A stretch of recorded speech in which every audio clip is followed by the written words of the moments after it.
Ah, la Terre, le troisième rocher en partant du Soleil, la planète bleue. Tu as compris. Son atmosphère est composée d'environ 78% d'azote, 21% d'oxygène et d'1% d'argon, de vapeur d'eau et de dioxyde de carbone, un équilibre agréable à respirer pour toute créature vivante.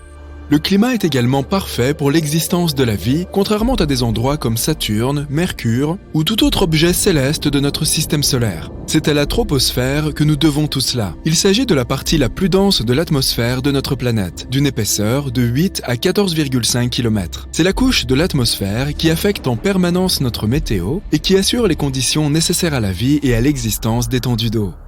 La Terre est tout simplement tranquille dans son orbite, à s'occuper de ses petites affaires en tournant autour du Soleil. Lorsque, bam, Vénus et Mars débarquent et gâchent la fête. Personne ne veut laisser cette pauvre Terre tranquille. Ces deux objets célestes relativement grands qui se déplacent vers la Terre entraîneront des conséquences désastreuses pour notre planète, à commencer par des changements dans la trajectoire de son orbite. Les orbites des planètes dans le système solaire doivent maintenir un bon équilibre, afin que rien ne se détraque. Ainsi, si un objet de grande taille s'approche de la Terre, il fera dévier notre trajectoire orbitale.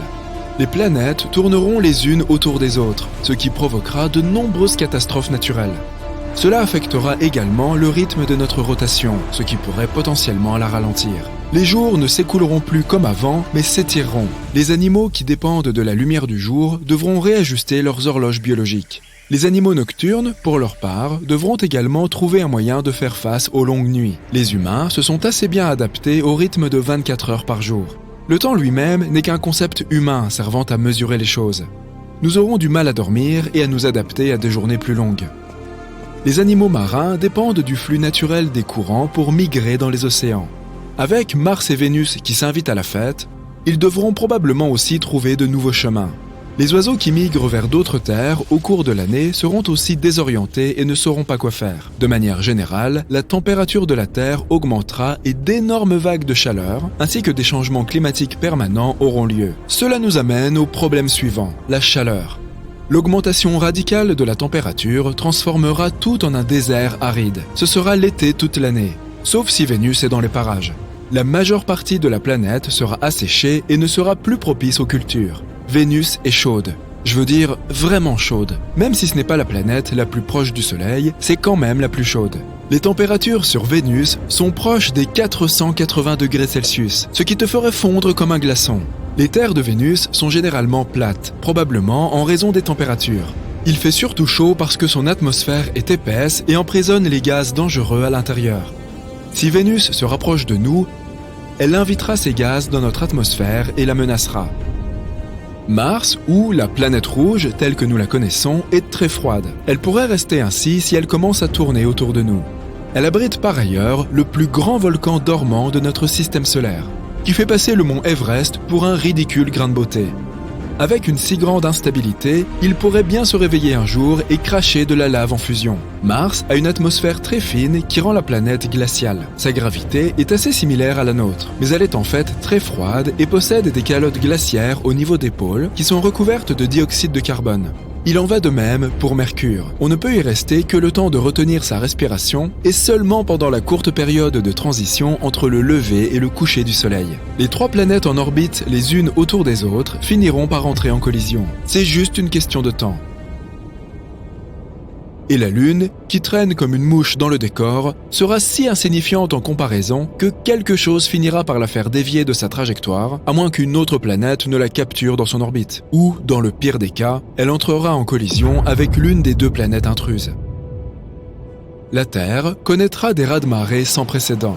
Les deux nouvelles planètes qui tournent autour de la Terre provoqueront un déséquilibre majeur, qui rendra notre gravité incontrôlable. Chaque raz-de-marée sera plus grand que le précédent, lesquels finiront par recouvrir la terre ferme. De nombreuses petites îles éparpillées dans les océans seront complètement submergées. Les villes et autres villages côtiers deviendront l'habitat des poissons. Les pays plats, en général, auront besoin de bateaux pour s'y déplacer. Les barrages et les digues ne suffiront pas à empêcher l'eau d'entrer. Tout le monde devra migrer vers des terres plus élevées pour échapper aux inondations. Le climat étant de plus en plus chaud, les calottes polaires fondront comme de la crème glacée lors d'une journée d'été étouffante et contribueront à la montée des eaux. En quelques mois, l'Arctique tout entier sera complètement liquéfié. Mais attends, ce n'est que le début. La croûte terrestre s'usera en raison de l'instabilité de la surface de la Terre et des fluctuations de la gravité. Elle est probablement composée d'oxygène, ce qui signifie que nous marchons pratiquement sur l'air.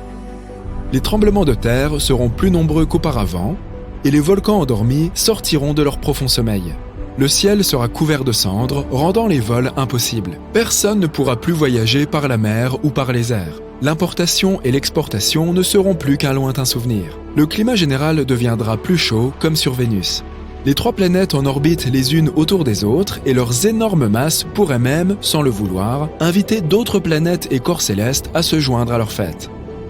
Et si Jupiter décidait de se joindre à elle ? Jupiter est la plus grande planète de notre système solaire. Pour t'en donner une idée, la Terre serait comparable à un raisin si Jupiter avait la taille d'un ballon de basket. Elle possède également la plus grande tempête que nous puissions observer. Il s'agit de la Grande Tache Rouge, un endroit 2 fois plus grand que la Terre, où des tempêtes semblables à des ouragans se produisent depuis des centaines d'années. Lorsque tu auras fini de regarder cette vidéo, tu peux t'attendre à ce que la tempête soit toujours là. Comme cette planète est énorme, la gravité doit y être assez forte. Elle a aussi beaucoup de lunes, dont certaines d'entre elles sont comparables à notre petite Terre.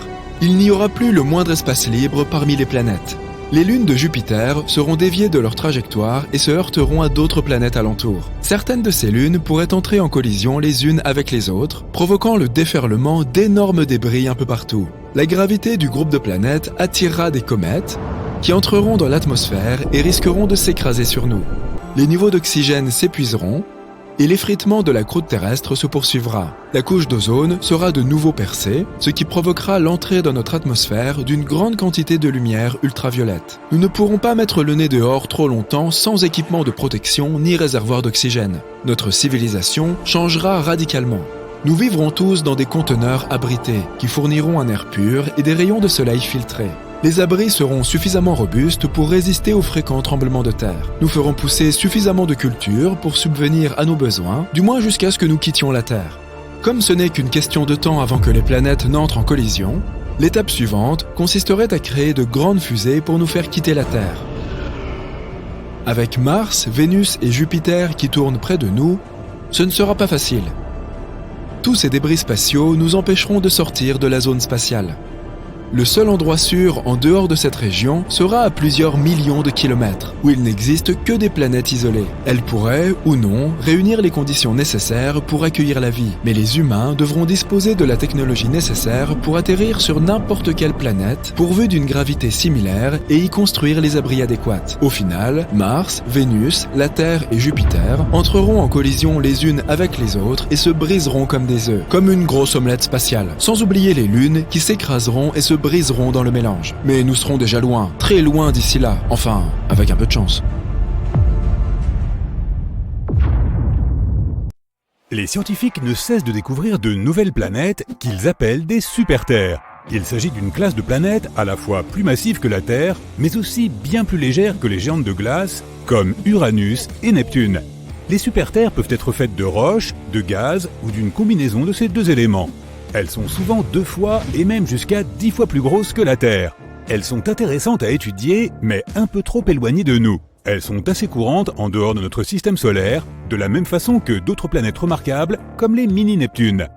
Celles-ci peuvent être des naines gazeuses, des géantes de glace, ou bien d'énormes corps rocheux. Il est vrai que nous n'avons rien de tout cela dans notre système planétaire. Mais il y a une chose que nous avons que les autres n'ont pas, Jupiter. C'est l'objet le plus grand et le plus lourd en orbite autour de notre Soleil. Cette reine des planètes possède une force puissante qui domine notre système solaire.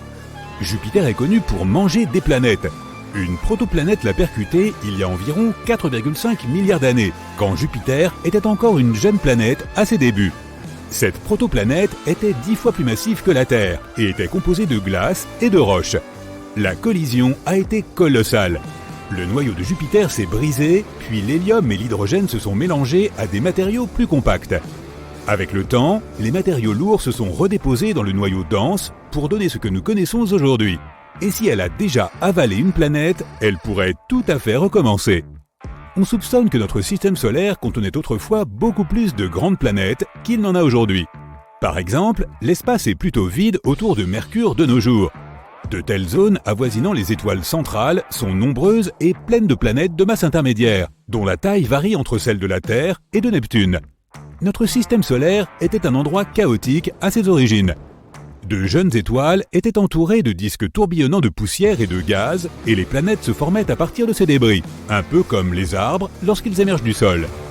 Les petites planètes rocheuses se formaient dans la chaleur et la lumière intense près des étoiles, tandis que les géantes gazeuses se formaient plus loin, là où les températures étaient plus basses, leur permettant de conserver plus de matériaux gazeux. Et même si les planètes de notre système solaire semblent assez stables et paisibles aujourd'hui, si l'on se réfère à leur orbite, elles n'étaient pas aussi calmes auparavant. Certaines planètes n'orbitaient pas en mouvement circulaire, elles avaient des trajectoires oblongues, plus excentriques. Elles se rapprochaient d'abord de leur étoile, puis s'en éloignaient. C'était comme si elles avaient été déséquilibrées par la gravité d'autres planètes sur leur chemin. Il existe une théorie appelée Grand Tac qui tente d'expliquer ce qui a pu se passer pendant les premiers millions d'années de formation de notre système solaire. À un moment donné, Jupiter, l'une des protagonistes clés, a peut-être été attirée plus près par notre étoile centrale. Après cela, elle est repartie en emportant avec elle un énorme nuage de débris. Cela a pu ressembler à un voilier virant de bord autour d'une bouée, perturbant d'une certaine façon les planètes en train de se former aux alentours. Après la formation complète de Saturne, nos proches voisins du système solaire se sont quelque peu éparpillés. Mais si l'hypothèse du Grand Tac est avérée, Jupiter s'est mis à capturer tout ce qui se trouvait sur son chemin, et ces migrations ont provoqué davantage de collisions dans les parages. Cela expliquerait pourquoi certains astres se sont pulvérisés et dévorés mutuellement. Jupiter a peut-être fourni une partie de l'eau qui compose aujourd'hui nos océans. Elle est aussi escortée de nombreux astéroïdes qu'elle expédie parfois dans l'espace interstellaire ou parmi les planètes de notre système solaire. Elle a même possiblement contribué à l'extinction des dinosaures il y a 66 millions d'années, lorsque l'énorme roche spatiale a frappé la Terre, laissant derrière elle un cratère au large de la péninsule du Yucatan, au Mexique. L'impact a également provoqué des tremblements de terre, des éruptions volcaniques et des tsunamis avec d'énormes conséquences pour la vie de la faune et de la flore terrestre. Personne ne connaît sa provenance. On ne sait même pas s'il s'agissait d'un astéroïde ou bien d'une comète. Une théorie indique que ce pourrait être une comète provenant du nuage d'Oort, composé de débris glacés et située quelque part à la périphérie de notre système solaire. Elle aurait pu être déviée de sa trajectoire par Jupiter et sa puissante force gravitationnelle. Ainsi, notre système solaire ressemblait à une sorte de flipper où Jupiter, la plus grosse planète, précipite les comètes en approche sur des orbites passant aux abords du Soleil. Une fois à proximité, elles peuvent subir de puissantes forces de marée qui les brisent en morceaux jusqu'à finir en éclats de comètes. Cet événement a marqué le début du règne de nos ancêtres, les mammifères. Cela signifie que sans Jupiter, nous ne serions peut-être pas là, et la Terre non plus. Il semblerait donc que la plus grosse planète du système solaire soit arrivée en force, détruisant des planètes plus anciennes et ouvrant la voie à des mondes plus petits comme le nôtre. Jupiter a pu être la raison pour laquelle nous ne pouvons pas trouver la planète 9 à l'heure actuelle. Les scientifiques estiment qu'elle existe et qu'elle pourrait se cacher quelque part au-delà de Neptune, mais pas plus loin que Pluton. Il y a 3 zones dans notre système solaire: les planètes intérieures, les planètes extérieures et tout ce qui se trouve au-delà. La mystérieuse planète pourrait avoir la taille de la Terre ou de Mars. Elle aurait tournoyé parmi les géantes gazeuses avant d'être finalement balayée vers la limite externe de notre système solaire, voire même quelque part dans l'espace profond. Jupiter est zébré en raison des différences de température, de gaz atmosphérique et de composition chimique. Les scientifiques pensaient auparavant que la source de ces différences de couleurs était le redoutable vent atmosphérique et les matières circulant entre les couches de l'atmosphère. On sait maintenant que les bandes de couleur claire, appelées aussi zones, indiquent l'endroit où le gaz s'élève. A l'inverse, les bandes de couleur sombre, que l'on appelle ceintures, révèlent où le gaz s'enfonce. Les lunes de Jupiter pourraient aussi causer ces rayures car elles tirent sur ces cellules de convection atmosphérique. Au centre de Jupiter se trouve un noyau dense et liquide composé d'hélium et d'hydrogène métallique mêlés à d'autres éléments plus lourds et dissous. En s'éloignant de son centre, la température et la pression à l'intérieur de la planète diminuent. Ainsi, l'intérieur liquide laisse place au gaz de l'atmosphère, à nouveau principalement de l'hélium et de l'hydrogène. Personne ne sait à quelle profondeur se trouve cette frontière liquide-gazeuse, mais la planète est probablement entièrement liquide à quelques milliers de kilomètres sous ses sommets de nuages. Jupiter serait encore plus grande que d'autres géantes comme Saturne si l'on pouvait lui retirer ses gaz. On qualifie parfois Jupiter d'étoile ratée, alors que ce n'est pas tout à fait ça. Elle est principalement composée d'hydrogène comme les étoiles, mais elle n'est pas encore assez massive pour déclencher des réactions thermonucléaires dans son noyau, ce qui à terme achèverait de la transformer en véritable étoile. En théorie, tout objet peut devenir une étoile si on y ajoute assez de matière. Avec une masse suffisante, la température et la pression interne augmenteront jusqu'à déclencher des réactions thermonucléaires. Pour transformer Jupiter en une étoile comme le Soleil, il faudrait la rendre 1000 fois plus massive. Mais pour former une naine rouge qui est plus froide, il nous faudrait augmenter sa masse de 80 fois seulement. Ainsi, Jupiter ne deviendra pas spontanément une nouvelle étoile de notre système solaire, mais si de nombreux objets spatiaux de masse similaire entrent en collision avec elle, ou en d'autres termes, si Jupiter les mange, on ne sait jamais. Mais en théorie, si elle pouvait devenir une étoile massive, elle aurait empêché d'autres planètes de se former sur des orbites stables. Elle aurait aussi augmenté la quantité de radiation qu'elles reçoivent, rendant alors très difficile le développement de la vie dans notre système solaire. Jupiter est la planète qui tourne le plus vite dans notre système solaire. Il ne lui faut que 10 heures pour faire une rotation complète sur son axe, malgré sa taille immense, plus de 300 fois celle de la Terre. Elle est aussi 2,5 fois plus massive que toutes les autres planètes de notre système solaire réunies. Mais si elle venait à prendre encore plus de masse, elle rétrécirait. De la masse supplémentaire rendrait Jupiter plus dense, ce qui signifie qu'elle commencerait à s'effondrer sur elle-même. Ainsi, elle pourrait gagner jusqu'à 4 fois sa masse en gardant toujours la même taille. Supposons que l'humanité soit confrontée à une énorme menace venue de l'espace. Une pieuvre géante arrive dans notre système solaire et mange Vénus, Mars, la Terre et toutes les autres planètes à l'exception de Saturne. Nous décidons donc d'aller nous installer sur cette planète aux anneaux gigantesques. Par chance, nous disposons déjà de la technologie nécessaire à un tel voyage. Nous embarquons dans nos vaisseaux géants et décollons vers Saturne. Vivre sur la planète elle-même est impossible, car elle n'a pas de sol à proprement parler. Nos vaisseaux ne pourraient pas y atterrir. Saturne est une boule de gaz géante 9 fois plus large que la Terre. À titre de comparaison, visualise une pièce de 5 centimes à côté d'une balle de baseball. En outre, son atmosphère se compose essentiellement d'hydrogène et d'hélium. Essayant d'atterrir, nous n'atteindrions jamais la terre ferme. Et plus nous nous enfoncerions, plus la pression augmenterait, nous réduisant finalement en miettes. Il ne nous resterait donc qu'une seule option, les fameux anneaux. Des particules de glace et de roches de différentes tailles qui tournent autour de la planète à une vitesse phénoménale. Il s'agissait à l'origine de comètes que la gravité de Saturne aura fait dévier de leur trajectoire avant de les broyer. En s'accumulant, ces fragments sont ensuite venus former les anneaux que tu connais si bien. Certaines de ces particules sont rapides, d'autres plus lentes. L'anneau D est le plus proche de la planète. Ensuite, il y a les anneaux C et B. Après ça, il y a un grand espace appelé division de Cassini. Les anneaux A, F, G et E se trouvent derrière. Cette classification nous permet de cartographier les anneaux. Nous en approchons donc, mais nous n'osons pas tout de suite y atterrir. Il faut d'abord y envoyer des robots à des fins d'analyse. Nous choisissons une zone à l'intérieur de l'anneau E. En fait, la distance entre les rochers est assez grande, et notre navette peut facilement se frayer un chemin. Il y a de minuscules particules, d'énormes rochers de la taille d'une maison et des comètes de la taille d'une montagne. Un premier robot fonce jusqu'à un gros rocher, mais un caillou gros comme une balle de baseball le pulvérise. Un autre robot se fait écraser entre deux rochers. Une pluie de stalactites surprend notre troisième robot qui n'y survit pas. Dans nos vastes ateliers, nous pouvons construire d'autres robots. Nous utiliserons à présent des matériaux plus résistants. De nouvelles capsules atteignent un autre rocher. Des particules viennent s'abattre sur elles, mais sans faire de dégâts.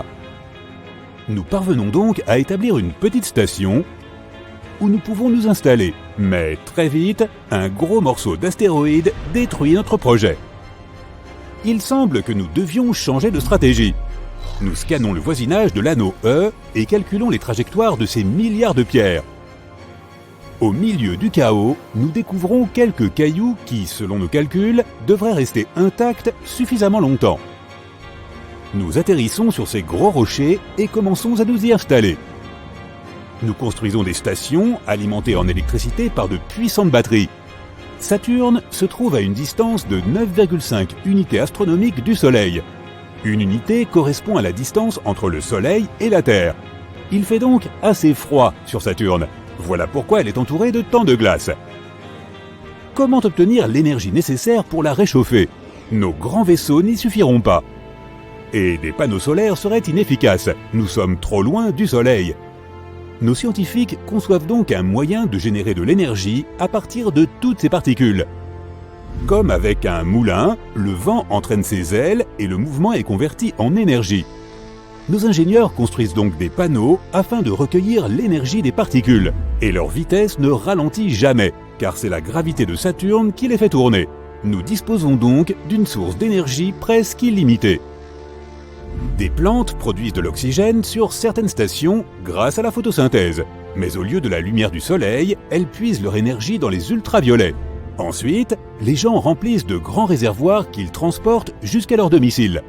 Nous commençons à occuper les anneaux adjacents. Pas besoin d'utiliser beaucoup de carburant pour aller d'un endroit à un autre.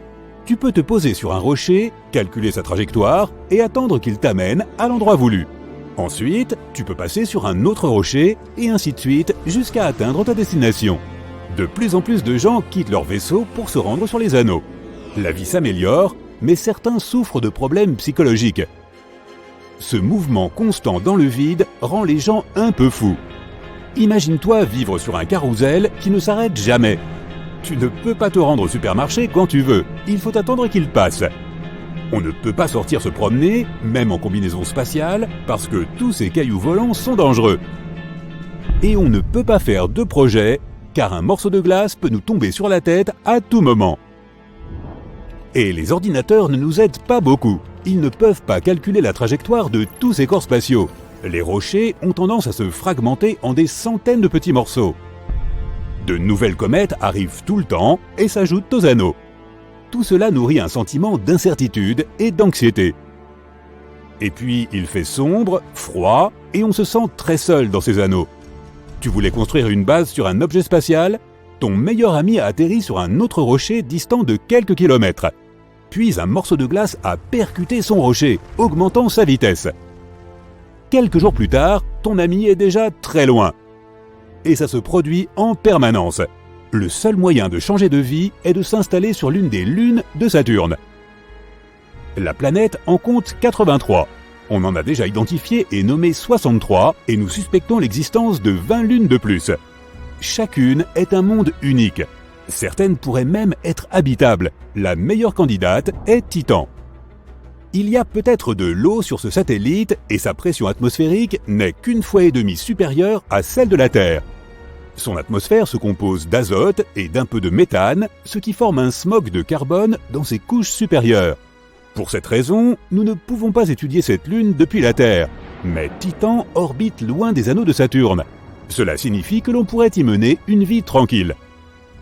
Il y a aussi le satellite Phébé, couvert de cratères comme notre Lune.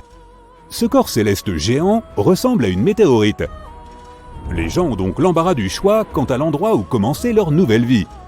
En quelques centaines d'années passées sur nos vaisseaux près de Saturne, nous en apprendrions beaucoup sur ces satellites.